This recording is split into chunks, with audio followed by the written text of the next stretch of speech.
nigga kill over a bitch, but let a rat keep his wife. Call is reference number 1205, PDF page 1224.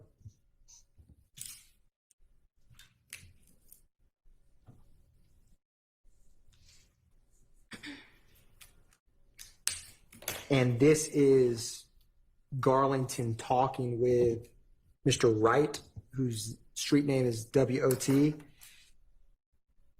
where Mr. Garlington and Mr. Watt, like you've heard reference about 30 deep, it comes up with Mr. Copeland. And so they were 30 deep. Mr. Garlington was 30 deep and then became YSL, but that is who he's speaking with. And the state is. Oh yeah. Okay. He got a lawyer, right? They say, bro, for to get out of boy, man. Say you gonna get Brian, and the other nigga, he gonna get out of like. Man, the shot with the clothes got locked up for it. Nah, they who when they said they looking for. I just talked to him the other day. Yesterday, 2 days ago. I said the shot on the low, like, oh hell no. Hell yeah, boy, he keep calling. Hey, D, bro. What the hell going on? I'm like, shit, but I don't know. Hey, damn. He calling you like what's going on? Man, he calling everybody. He just drunk. Yeah, hell yeah. What I did that? Yeah, I knew it.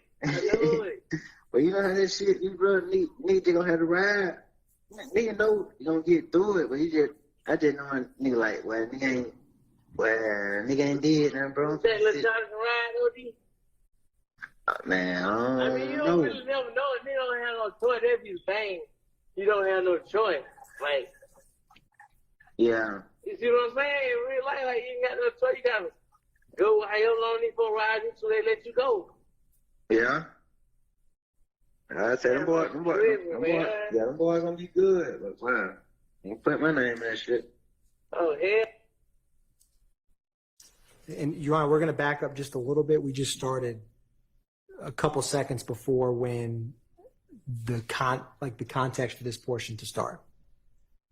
And for the record, we're going to start at 8 minutes and 35 seconds.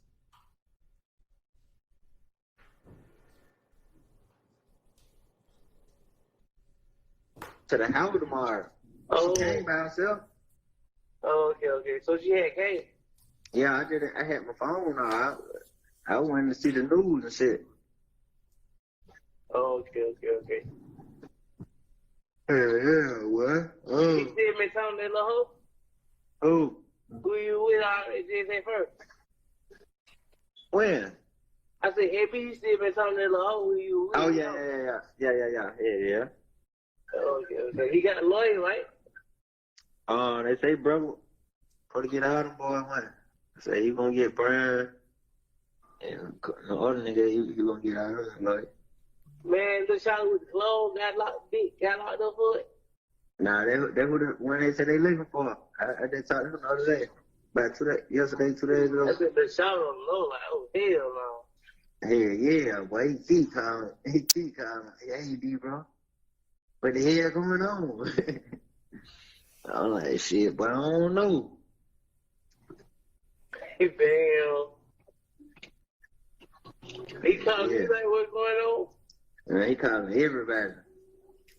He just drunk. Yeah, hell yeah. What I did that? Yeah, I knew it. But you know how that shit, you brother need to gonna have to ride. Nigga know you gonna get through it, but I just know nigga like, nigga ain't did nothing, bro. That little shot can ride, OD? Man, I mean, you don't really never know. They don't have no choice. They be saying you don't have no choice. Like, yeah. You see what I'm saying? In real life, like, you ain't got no choice. You gotta go how your long need for ride until they let you go. Yeah. I said, them boys gonna be good, but wow, don't put my name in that shit. Oh, hell no, I'm dead. Y'all.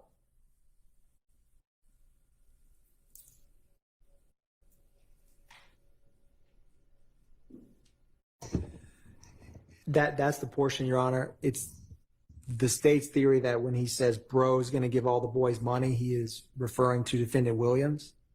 That's a common theme that the state has put forth argument on to the court. That's why the state wanted to include this in terms of when criminal street gang activity occurs, trying to further the conspiracy through that. That's a common argument the court's heard about the relevancy of that, Your Honor. All right, what about the rest of it? This is so, Your Honor, they when they mention little Shorty got locked up for the clothes, Miles Farley, who was charged with, he's one of the individuals charged with Chanel Drink's murder. He had a clothing line like Keep America Slime. And so that when they say, this comes up a couple times on the wiretap, and it's going to come up kind of frequently because you're going to hear later about YFN and some Goodfellas, which is another street gang members, attacked Miles Farley when he was in the Fulton County Jail. But people reference him in terms of little Shorty who sells the clothes. And so it shows familiarity with, and he was not on this date of March 22nd. I do not believe he was not arrested yet. And so that was the portions that the state, and then they say he's just going to have to ride, don't put my name in this. And at the time, of course, Mr. Garlington is not arrested either for this. And so we're going to get in a couple calls where he gets nervous when he hears about stuff on the news or they're worn out because when he's making these calls, he's obviously not incarcerated.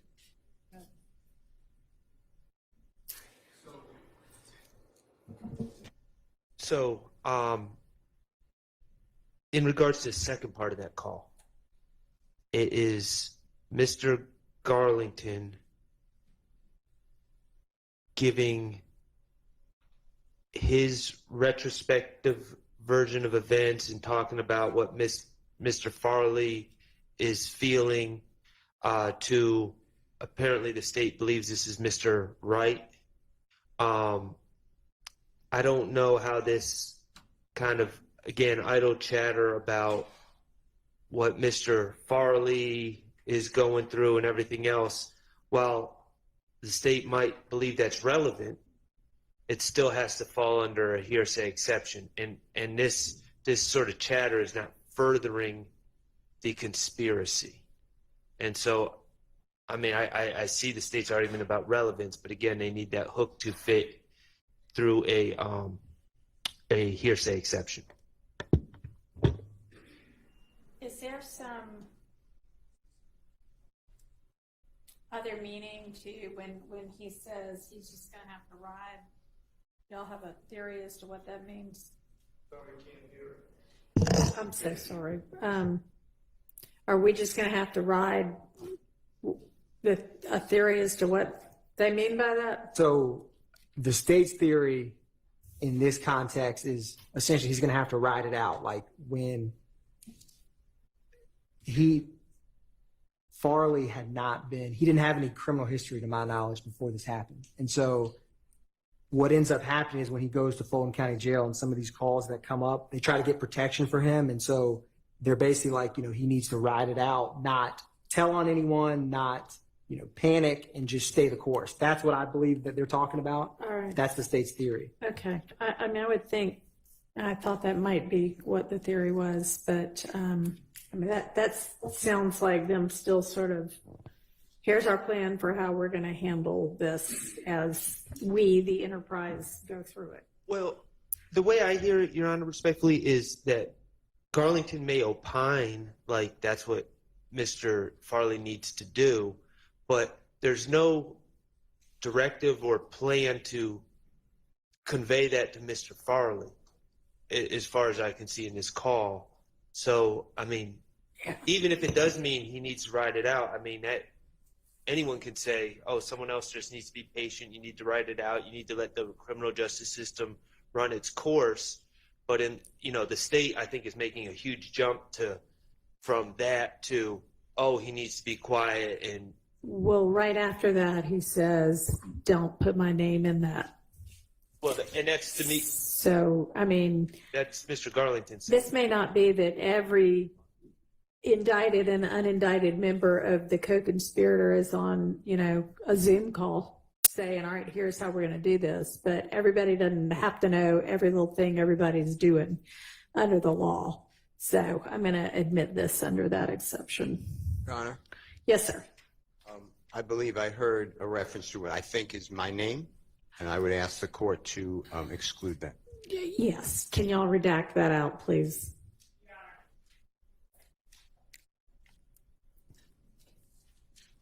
Yes. And of course, we'll do as the court instructs. We do have a point at which we believe later on in trial that we would be presenting evidence, and we would ask the court's permission, bring it up to the court as Judge Glanville had instructed us to do so. There will be a point where we believe it will become necessary to bring up the fact that there has been representation of multiple persons, or an attempt to provide representation for multiple persons in YSL. By Mr. Steele, he is correct that we were instructed not to bring up his name before we brought the issue before the court so that the court hears it. The court may or may not be aware that prior to trial actually starting with this jury, we had a hearing on whether or not Mr. Steele should not be qualified to represent a party in this case.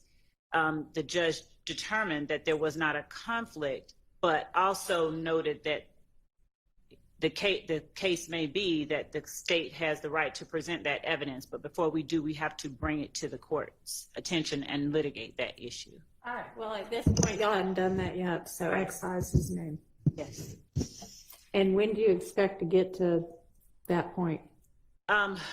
Because this is, I believe, the second reference that we've had, there will be multiple times. We didn't want to bring it in,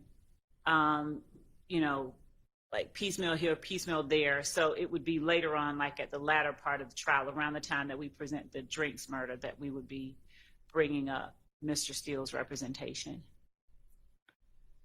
If the court permit, we're going to bring it to the court's attention. Okay. So I don't know.